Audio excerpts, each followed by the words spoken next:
Last class में हम लोगों ने डिस्कस किया था history of antimicrobial therapy, history of antimicrobial drugs. Antimicrobial therapy का डेवलपमेंट कैसे हुआ, एंटीमाइक्रोबियल थेरेपी कैसे धीरे धीरे डेवलप होती है। एक और बेसिक पार्ट है जो आज की क्लास में डिस्कस करेंगे। इसके बाद हम सीधा अपनी चैप्टर स्टार्ट करेंगे। वो ये जो पार्ट है यह है एंटीमाइक्रोबियल थेरेपी बाकी ड्रग्स से कैसे अलग है।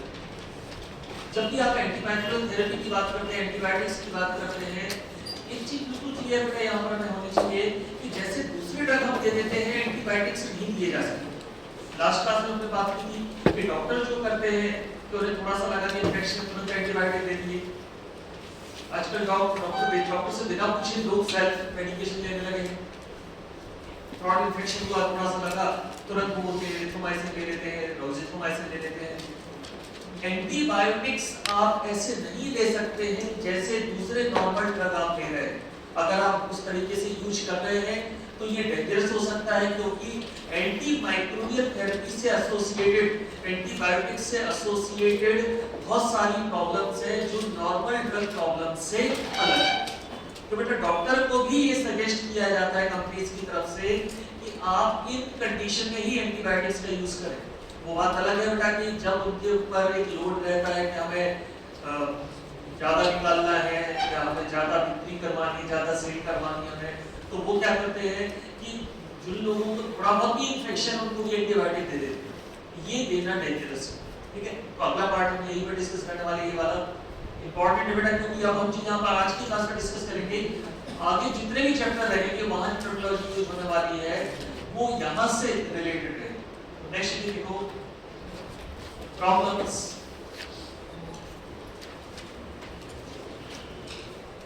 arise due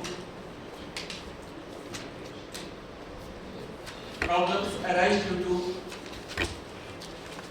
antimicrobial drugs.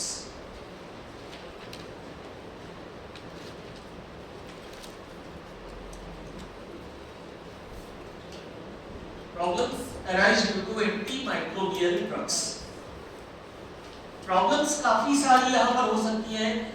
कुछ कॉमन प्रॉब्लम है बेटा जो सारे लगभग ड्रग्स में देखने को मिलती है, उनके बारे में हम यहाँ पर स्पेशली बात करें। पहले हम केवल नाम लिख लेते हैं।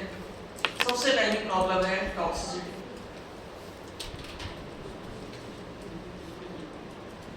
दूसरा है हाइपर सेंसिटिविटी रिएक्शंस।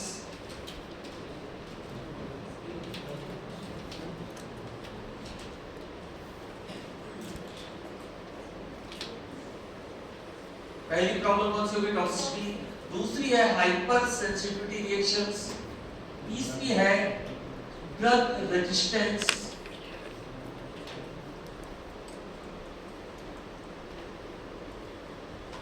चौथी प्रॉब्लम है सुपर इन्फेक्शन।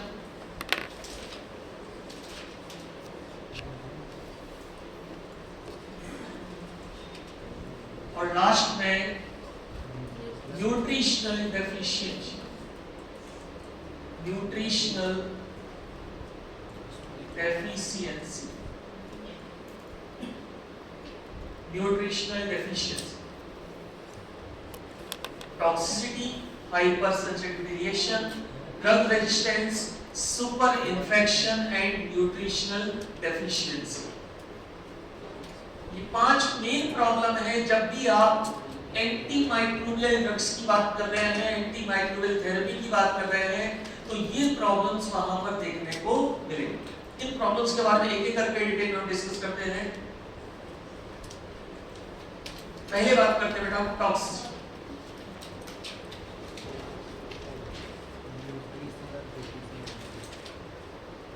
टॉक्सिसिटी में आप लिख लो लोकल टॉक्सिसिटी, या जिसको हम लोकल इरिटेंसी बोलते हैं,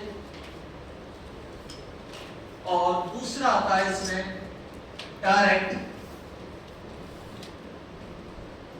सिस्टमिक टॉक्सिसिटी।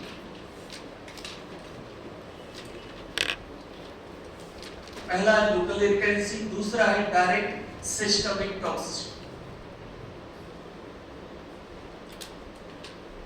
लोकल इरिटेंसी नाम से क्या समझ में आ रहा है बेटा?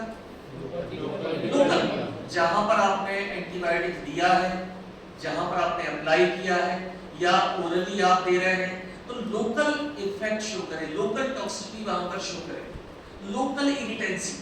इसका पहला एग्जांपल अगर हमने लोकल इरिटेंसी में ये है ओरल एंटीबायोटिक्स के साथ में देखने को मिलता है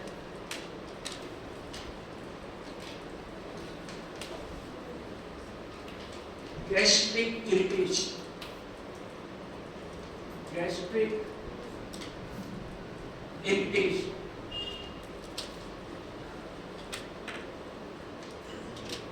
ओरल एंटीबायोटिक्स के साथ में क्या देखने को मिलता है? Gastric irritation. बेटा एक आप लोग जब हम आगे पढ़ेंगे आप लोगों ने सुना भी होगा, कई एंटीबायोटिक्स ऐसे रहते हैं जहां बिल्कुल क्लियरली मेंशन किया जाता है, बोला जाता है they are highly, they are they show high emesis, मतलब इसके चांसेस है वोमिटिंग के चांसेस है। बहुत सारे एंटीबायोटिक ऐसे रहते हैं बेटा कि आप छोटे बच्चों को कर देते हैं, आपने देखा होगा कि आप जैसे देखें तुरंत वोमिट कर देते हैं। वो एंटीबायोटिक्स दूसरे के कंपैरिजन में ज्यादा इमेसिस क्यों शो कर रहे हैं? जैसे ही आपने दिया उन्होंने क्या शो किया बेटा? Gastric irritation, local irritation show करता है। जैसे इरिटेशन होता है बॉडी क्या करेगी? तो बहुत कॉमन रहता है बेटा, बहुत सारे एंटीबायोटिक पे क्लियरली मेंशन रहता है they show high chances of emesis. Emesis के चांसेस उनसे ज्यादा क्यों हैं? आपने जैसे ही दिया तुरंत क्या हो जाएगा? वहां पर वोमिटिंग कॉज करेगा वो, ठीक है। तो गैस्ट्रिक इरिटेशन ओरल का एक एग्जांपल हमने ले लिया। दूसरा, आप इंट्रावीनस दे रहे हैं, कई आप लोगों ने देखा होगा बेटा जैसे इंट्रावीनसली एंटीबायोटिक्स दिए जाते हैं, तो जो एरिया है, पर्टिकुलर एरिया है, वहां पर एक प्रॉब्लम हो जाती है। उस प्रॉब्लम को बोला जाता है थ्रोम्बोफ्लेबाइटिस। क्या बोला जाता है? थ्रोम्बोफ्लेबाइटिस। इंट्रावीनसली अगर आप दे रहे हैं एंटीबायोटिक्स को, इट मे कॉज थ्रोम्बोफ्लेबाइटिस।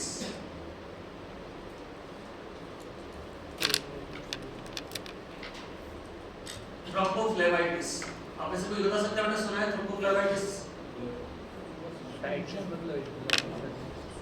आपको सभी को पता है?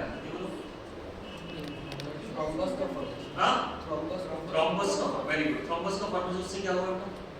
इन्फ्लेमेशन, हाँ, इन्फ्लेमेशन हो जाएगा। क्या हो जाएगा? इन्फ्लेमेशन। बेटा कई बार आपने देखा होगा जैसे यहाँ से आप दे रहे हैं एंटीबायोटिक्स आईवी, जिस एरिया में आप दे रहे हैं उसमें इन्फ्लेमेशन हो जाता है। आगे की तरफ कई बार तो ऐसा होता है कि जैसे आपने दिया क्या वहां पर क्या हो गया? इन्फ्लेमेशन, क्योंकि वहां क्या हो गया? थ्रोम्बस का फॉर्मेशन। तो आगे की तरफ ड्रिप जब आप लगाते हैं तो आगे की तरफ एंटीबायोटिक्स आगे की तरफ बढ़ता ही नहीं, मूव ही नहीं करता, बिल्कुल वही पर क्या करता है? ऐसा हो जाता है जैसे क्या हो गया? वो चोक हो गया, ठीक है। थ्रोम्बोफ्लेबाइटिस को देख सकते हैं आप।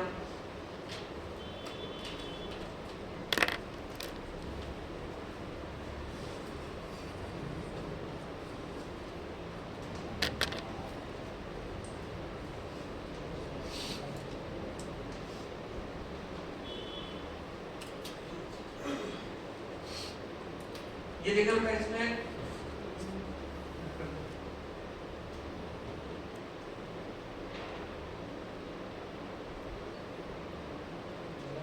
जहां पर देखो जिस एरिया में आपने इसको इंजेक्ट किया है, ये देखो ये वाला एरिया, यहां पर क्या हो गया है? इन्फ्लेमेशन।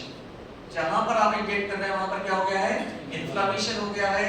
तो ये भी लोकल इफेक्ट, क्योंकि अंदर देखो इसके अंदर क्या हो गया? ये क्लॉट, अंदर क्या बन गया? यहाँ पर क्लॉट बन गया। तो वो एरिया क्या शो करेगा? इन्फ्लेमेशन। वो एरिया क्या शो करेगा? मैं आपका इन्फ्लेमेशन। तो ये भी एक बड़ी प्रॉब्लम है। और प्रॉब्लम कैसी है बेटा? ये लोकल प्रॉब्लम कैसी है? ये लोकल प्रॉब्लम है। ऐसा नहीं बेटा कि पूरी नसें पे इन्फ्लेमेशन हो गया। जिस जगह पे आपने इंजेक्ट किया है, जहां पर आपने आईवी दिया है, केवल उतना जो पार्ट है उसके आसपास के एरिया है वहां पर क्या हो गया? इन्फ्लेमेशन। ब्रेस्ट में क्या हो गया? वहां पे इन्फ्लेमेशन। इसलिए हम क्या बोल रहे हैं इसको? इस लगा है इसलिए आगे, इसलिए हम क्या बोल रहे हैं इसको? थ्रोम्बोफ्लेबाइटिस। क्या बोल रहे हैं इसको? थ्रोम्बोफ्लेबाइटिस। क्योंकि जिस एरिया में वहां पर जिस एरिया में आपने इंजेक्ट किया है वहां पर क्या हो गया? थ्रोम्बस का फॉर्मेशन। क्या हो गया? वहां पे थ्रोम्बोफ्लेबाइटिस। ओके, तो एक तो हमें क्या दिख रही है, ओरल दे रहे हैं, ओरल में क्या हो रहा है, गैस्ट्रिक इरिटेशन, क्या हो जाएगी, वोमिटिंग। इंट्रावेनस में क्या हो गया, थ्रोम्बोफ्लेबाइटिस।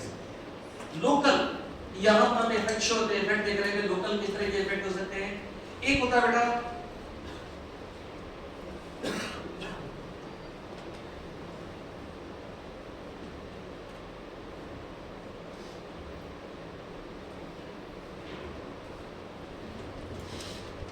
abscess formation।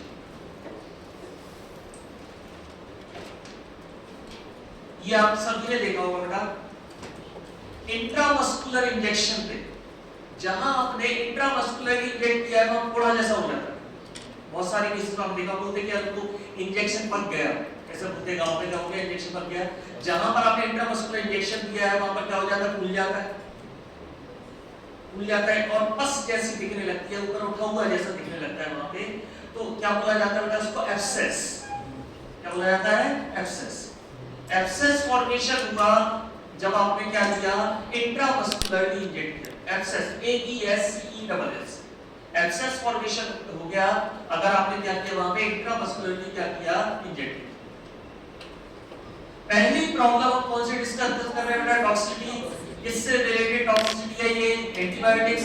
एंटीबायोटिक्स जो आपके ड्रग्स हैं उनमें ओरली हमने दिया गैस्ट्रिक इरिटेशन, इंट्रावेनस में दिया थ्रोम्बोफ्लेबाइटिस, इंट्रामस्कुलर में क्या हो गया यहां पर, एब्सेस फॉर्मेशन। इंट्रामस्कुलर में क्या हो गया, यहां पे एब्सेस फॉर्मेशन। ये क्लियर दिया आपने इसे इंग्लिश में आप अगर देखें इसको,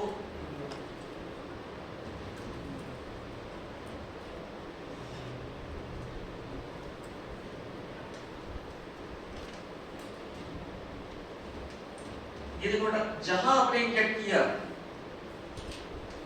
जहां आपने इंजेक्ट किया ये वाला एरिया जो है ये नीचे पस जैसी वहां पे बनने लगा, बन गया, एब्सेस का फॉर्मेशन। क्या हो गया, एब्सेस का फॉर्मेशन हो गया। और ये कब देखने को मिला, जब आपने क्या इंजेक्ट किया, इंट्रामस्कुलर। तीनों एग्जांपल हमने देख लिए जो मेन में है, पहला ओरल देख लिया, दूसरा इंट्रावेनस देख लिया और तीसरा कौन सा देख लिया, इंट्रामस्कुलर। तीनों ही टॉक्सिसिटी कैसी है, लोकल। बेटा अब यहां एब्सेस का फॉर्मेशन को इसका मतलब नहीं कि बॉडी को और कहीं भी को प्रॉब्लम क्रिएट करेगा। इफेक्ट कैसा है, केवल इफेक्ट कैसा है, लोकल है। टॉक्सिसिटी में पहला पार्ट हमने टॉक्सिसिटी कौन सा देख लिया, लोकल इरिटेंसी या लोकल टॉक्सिसिटी। अब हम देखेंगे बेटा डायरेक्ट सिस्टमिक टॉक्सिसिटी। टॉक्सिसिटी में नेक्स्ट तो डायरेक्ट सिस्टमिक टॉक्सिसिटी।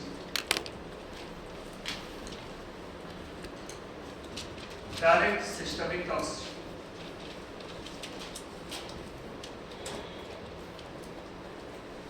अब आपको एक प्रैक्टिकल चीज समझना है बेटा, जो बहुत सारे बुक में नहीं लिखा है लेकिन आपको समझना है।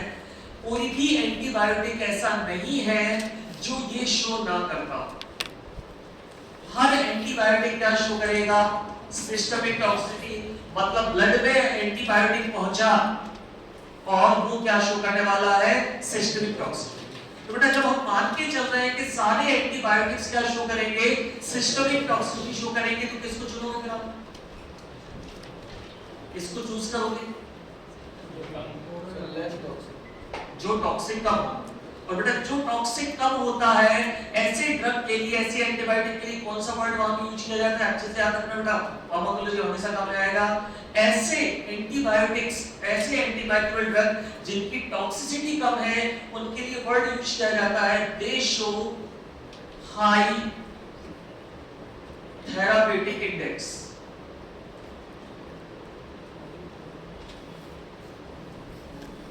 They show high value of therapeutic index। इनकी therapeutic index की वैल्यू क्या है, high. They show high value of therapeutic index।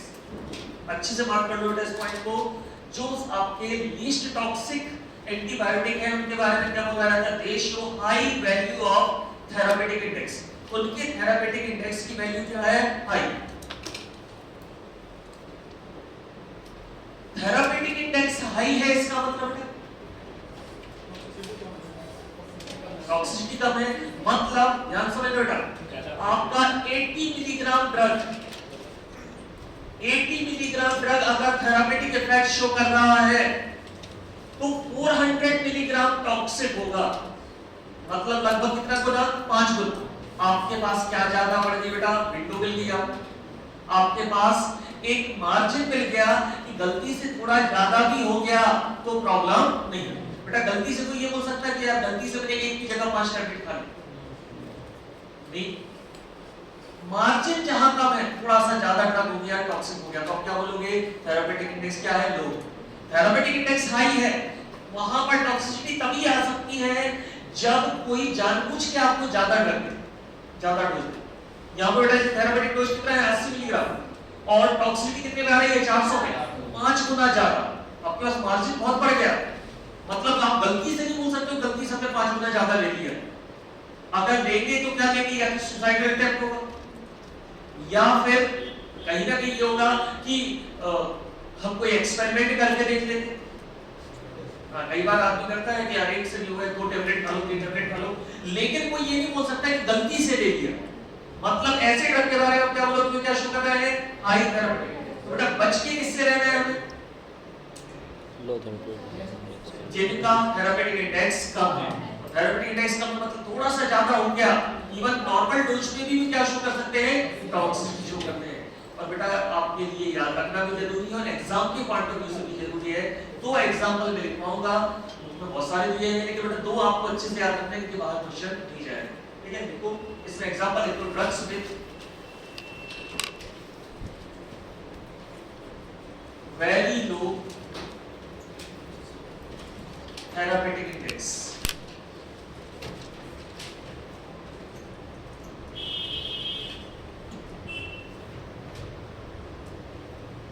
Drugs with very low therapeutic index,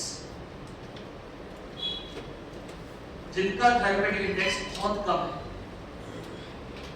पहला एग्जांपल आता है बेटा यहाँ पे, फर्स्ट एग्जांपल जो है वो है एम्फोटेरिसिन बी।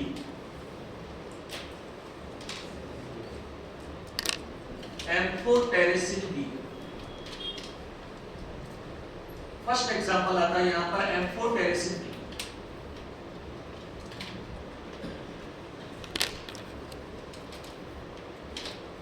दूसरा एग्जांपल आता है polymyxin B.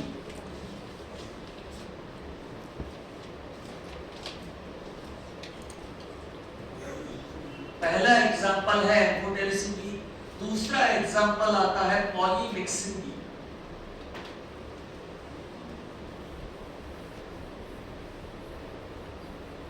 Amphotericin B, polymyxin B, बेटा इनकी दोनों की कुछ कॉमन एडवर्स इफेक्ट है, जैसे दोनों ही किडनी डैमेज कॉज करते हैं, दोनों ही न्यूरोलॉजिकल प्रॉब्लम क्रिएट करते हैं, दोनों ही क्या करते हैं बेटा, किडनी डैमेज, रीनल प्रॉब्लम दोनों क्रिएट करते हैं, किडनी को डैमेज करते हैं, दोनों ही न्यूरोलॉजिकल प्रॉब्लम, नर्व डैमेज कर सकते हैं। दोनों में कॉमन क्या है बेटा, दे शो न्यूरोलॉजिकल टॉक्सिसिटी, ये दोनों में कॉमन है।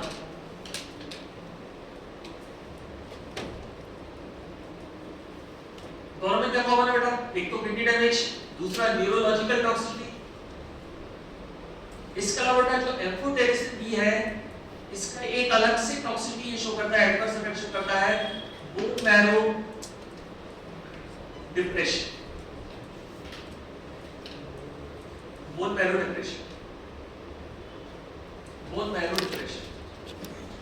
बोन मैरो डिप्रेशन किसमें है बेटा, एम्फोटेरिसिन बी में। बाकी दोनों में दो चीजें कॉमन है। कौन सी दो चीजें कॉमन है, किडनी डैमेज, न्यूरोलॉजिकल टॉक्सिसिटी, दोनों में कॉमन है। एक्स्ट्रा किसमें ज्यादा है, एम्फोटेरिसिन बी में क्या शो करता है, bone marrow depression. Bone marrow suppress हो जाती है, बोन मैरो से ब्लड का फॉर्मेशन क्या हो जाता है बेटा, कम हो जाता है, bone marrow depression. Amphotericin B का नाम सुना है बेटा आपने, बहुत ही फेमस रही है बेटा ये कोविड के दौरान।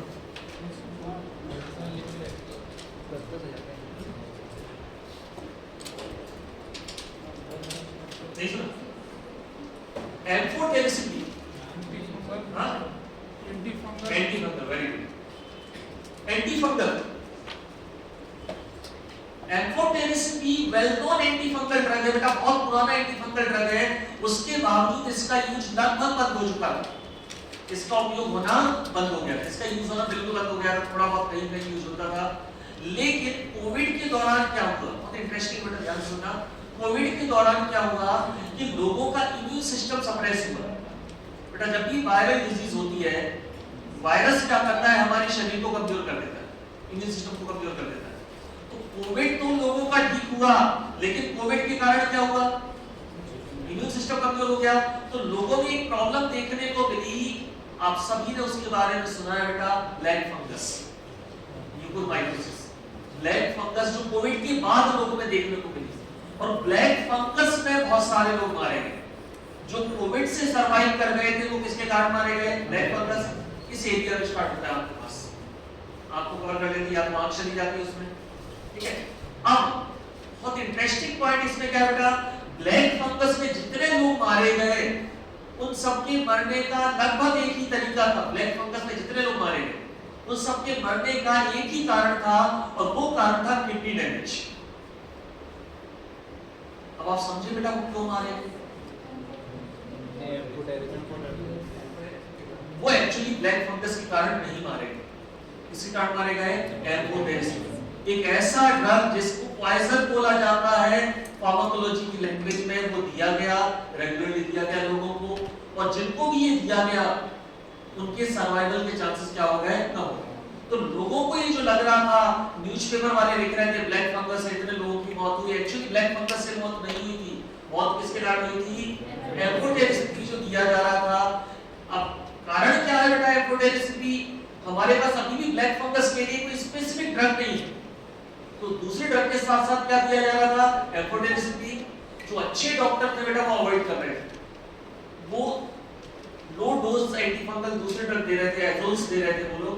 लेकिन जिन लोगों ने, खासकर डॉक्टर भी उस समय पूछ रहे थे कि इनका बैकग्राउंड क्या है, बोला बैकग्राउंड अच्छा है, पैसे वाले हैं, भर्ती कर लो इनको, चल रहे हैं डोज, और रेगुलर डोज चले किसके, एम्फोटेरिसिस के। अधिकतर लोग रेनल डैमेज के कारण उनकी मौत हुई। तो जिनको लगता है कि ब्लैक फंगस के कारण लोग मरे, ब्लैक फंगस का नहीं बेटा, ये वेल नोन ड्रग है, बहुत डेंजरस है, एम्फोटेरिसिस। तो बेटा एम्फोटेरिसिस की आप आगे जब पढ़ेंगे एंटी फंगल वाली कैटेगरी का, आपको याद रखना है, this is the drug with very low therapeutic index. इसका थेरापेटिक इंडेक्स बहुत कम है, मतलब थोड़ा सा भी डोज अगर ज्यादा हो गया तो तुरंत ये क्या शो करने लगेगा, टॉक्सिसिटी शो करने। आपके पास मार्जिन यहां पर नहीं, थोड़ा सा आपने अगर डोज बढ़ा दिया मार्जिन। सिमिलरली पॉलीमिक्सिन भी और एम्फोटेरिसिस का यूज लगभग बहुत कम हो गया था, दोबारा से सर्वाइव कर गया है ड्रग, नहीं तो खत्म ही हो गया था। पॉलीमिक्सिन बी का भी यूज बहुत कम है, और जहां यूज है आप लोगों ने सुना होगा बेटा, जो क्रीम है मार्केट में जो आप क्रीम खरीदते हैं, एंटी फंगल क्रीम खरीदते हैं, उनमें कॉम्बिनेशन में ये आता है पॉलीमिक्सिन की, जबकि ये एंटीबैक्टीरियल है, लेकिन एंटी फंगल जो आपके क्रीम आती है मार्केट में, उनके साथ कॉम्बिनेशन में रहता है पॉलीमिक्सिन भी। एक शायद पाउडर भी था, उसमें भी ये रहता है, एक नेवासुल्फ करके पाउडर आता है, उसमें ब्रांड से पॉलीमिक्सिन। मतलब अब केवल इसका यूज कहां रह गया बेटा, टॉपिकल। इसका यूज गलती से भी हमें कहां नहीं करना है बेटा, सिस्टमिक। वो क्या बोल रहे हैं, this is having high systemic toxicity drug with very low therapeutic index, ठीक है। तो बेटा आपको दो ड्रग अच्छे से याद रखना है, जब भी क्वेश्चन बनेगा ऐसे बनेगा, which of the following drug is having very low therapeutic index, क्या हो सकता है, एम्फोटेरिसिस, दूसरा क्या हो सकता है, याद रख लेना कैसे बेटा, ABPB, कैसे याद रख लेना, ABP, एम्फोटेरिसिस और पॉलीमिक्सिन। ABPB से आप याद रख रहे हैं, एम्फोटेरिसिस भी हो सकता है, पॉलीमिक्सिन भी हो सकता है, इनका थेरापेटिक इंडेक्स क्या है, वेरी लो, ओके। पहली प्रॉब्लम बेटा यहां पर हमारी क्लियर हुई, पहली प्रॉब्लम कौन सी है आपकी, टॉक्सिसिटी। दोनों देख रहे हैं, local irritancy and direct systemic toxicity. दूसरी प्रॉब्लम कौन सी है, hyper sensitivity reactions. Hyper sensitivity reactions बता सकते हैं हाइपर सेंसिटिविटी रिएक्शन मतलब एलर्जिक रिएक्शन। एलर्जिक रिएक्शन किसी ऐसे एंटीबायोटिक का नाम बता सकते हो बेटा जो एलर्जिक रिएक्शन नहीं देता है?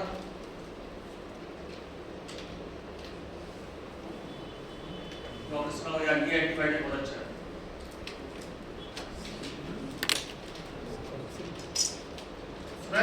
ये अच्छा एंटीबायोटिक बेटा ऐसा कोई भी एंटीबायोटिक नहीं जो एलर्जिक रिएक्शन नहीं देता है।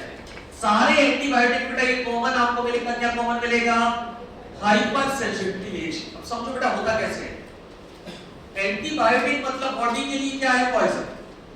अब भले ही आप उससे सेल को मारने के लिए दे रहे हैं, लेकिन बॉडी के लिए तो क्या है? वो पॉइजन।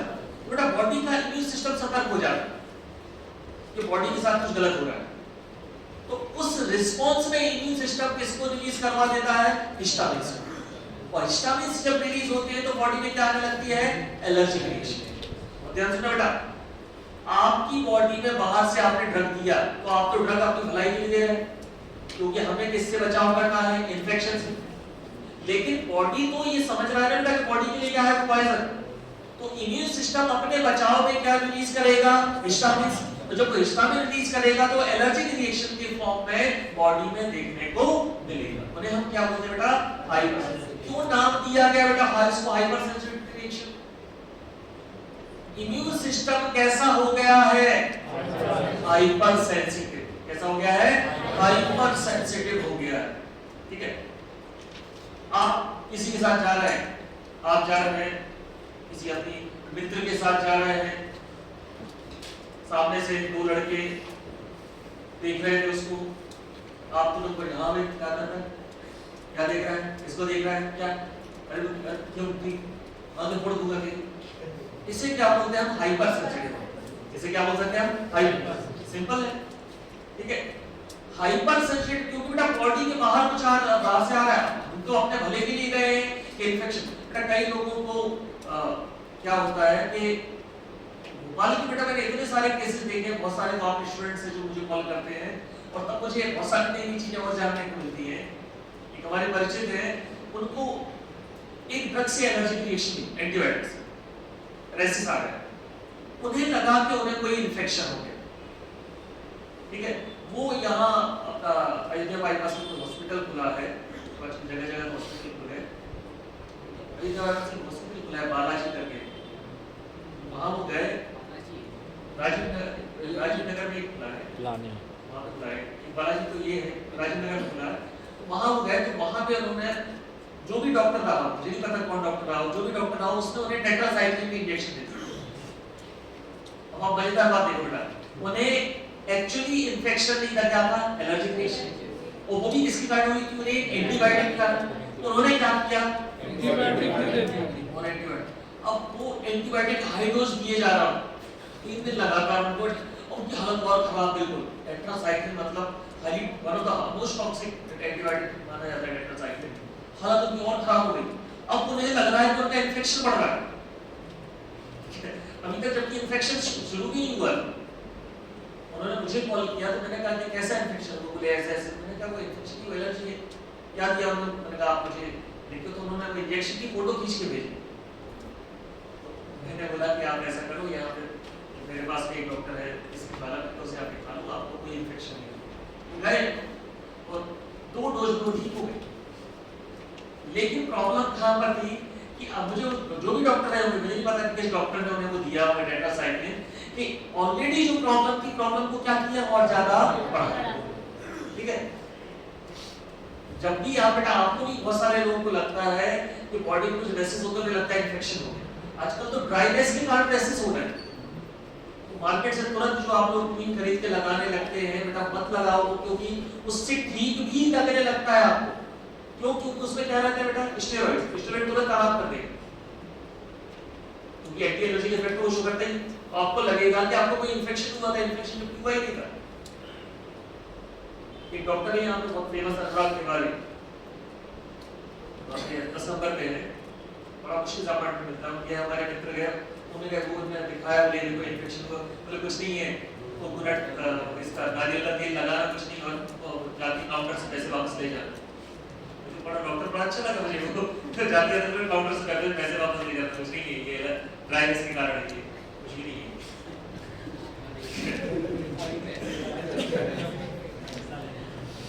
लेकिन बेटा आप समझ रहे हैं, उसने ये छोटा सा काम करके अपना एडवर्टाइजमेंट और ज्यादा कर लिया।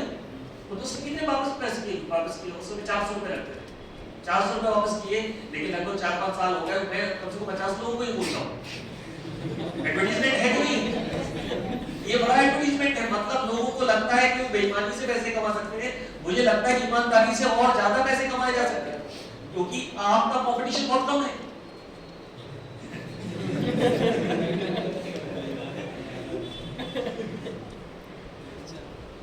मेरे हमारे कॉलेज चेयरमैन साहब ने मीटिंग की, मुझे कह रहे अपने कॉलेज में आपने 22-23 टीचर रखे हैं, 24 टीचर के आसपास हो गए, कई कॉलेज 8 है, कई 10 है, कई 12 है, अपन क्यों इतने टीचर भरे हुए हैं? ये उन्हें किसी ने बोला होगा, मित्र लोग आपस में मिल जाते हैं। तो मैंने बोला कि सर अपन जहाँ पर है यहाँ कंपटीशन बहुत कम है, नीचे गिरने तो कोई कंपटीशन ही नहीं है। 12 रखो, 10 रखो, 5 रखो, बिल्कुल मत रखो, बिल्डिंग पेपर में दिखा दो ये हमारी बिल्डिंग है, जबकि वो एग्जिस्ट ही नहीं करती, जो चाहे वो दिखा दो। तो वहां कोई कंपटीशन नहीं है, जहां नीचे गिर रहे हैं वहां कोई भी कंपटीशन नहीं है। यहाँ पर हम बात कर रहे थे बेटा कि एलर्जिक रिएक्शन किसी कारण हुई, एंटीबायोटिक। एलर्जिक रिएक्शन अलग चीज है और इन्फेक्शन अलग है, वो डिफरेंट चीज है, आपस में मिक्सअप को नहीं करना। हाइपर देखो बेटा, these are the reactions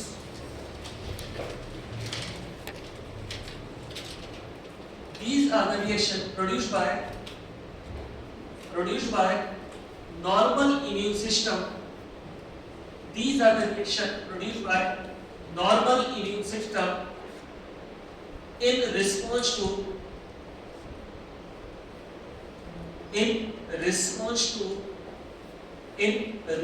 to antimicrobial therapy. In response to antimicrobial therapy. Antimicrobial therapy के रिस्पांस में इम्यून सिस्टम ने कुछ रिएक्शंस प्रोड्यूस की, और हम क्या बोल रहे हैं? Hyper sensitive reaction. कुछ कॉमन एग्जांपल है बेटा, सबसे ज्यादा हाइपर सेंसिटिव रिएक्शन इसमें देखने को मिलती है। पहला एग्जांपल बेटा बहुत फेमस है, पेनिसिलिन। पहला एग्जांपल आता है पेनिसिलिन। दूसरा सेफेलोस्पोरिन।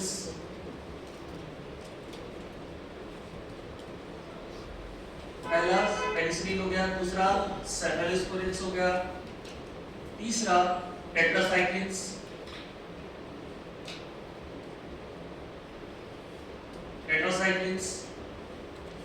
चौथा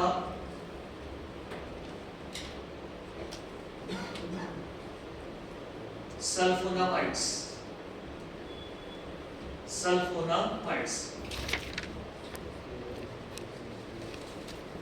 पेनिसिलिन बेटा, जो सबसे पहला पेनिसिलिन था, जब वो एलर्जिक रिएक्शन देने लगा तो पेनिसिलिन के लिए एलर्जी टेस्ट अलग से होने लगा। आपने से अगर किसी ने सुना उसके बारे में, सुना नहीं पेनिसिलिन एलर्जी टेस्ट।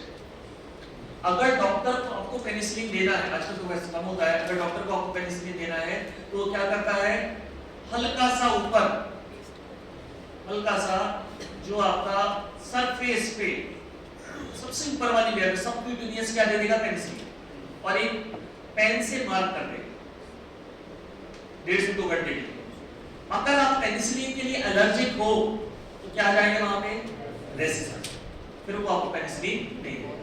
ठीक है, तो पेनिसिलिन बहुत कॉमनली शो करता था एलर्जिक रिएक्शन। आगे पढ़ेंगे जेरिस एंजाइम रिएक्शन जिसको हम बोलते थे। सेफेलोस्पोरिन शो करते ही है। सल्फोनामाइड में आगे पढ़ेंगे Steven Johnson syndrome, that is also hyper sensitive reaction. ठीक है, और टेट्रासाइक्लिन के बारे में थोड़ी देर पहले हमने बात की थी। टेट्रासाइक्लिन का most common antibiotic show allergic reaction, hyper sensitive reaction. तो ये हो गया बेटा दूसरी प्रॉब्लम कौन सी? Hyper sensitive reaction. पहली कौन सी हो गई? टॉक्सिसिटी, दूसरी हो गई हाइपर सेंसिटिव रिएक्शन या एलर्जी रिएक्शन। नेक्स्ट देखो,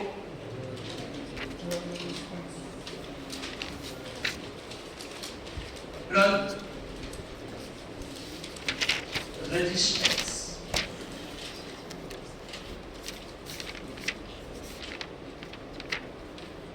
ड्रग रेजिस्टेंस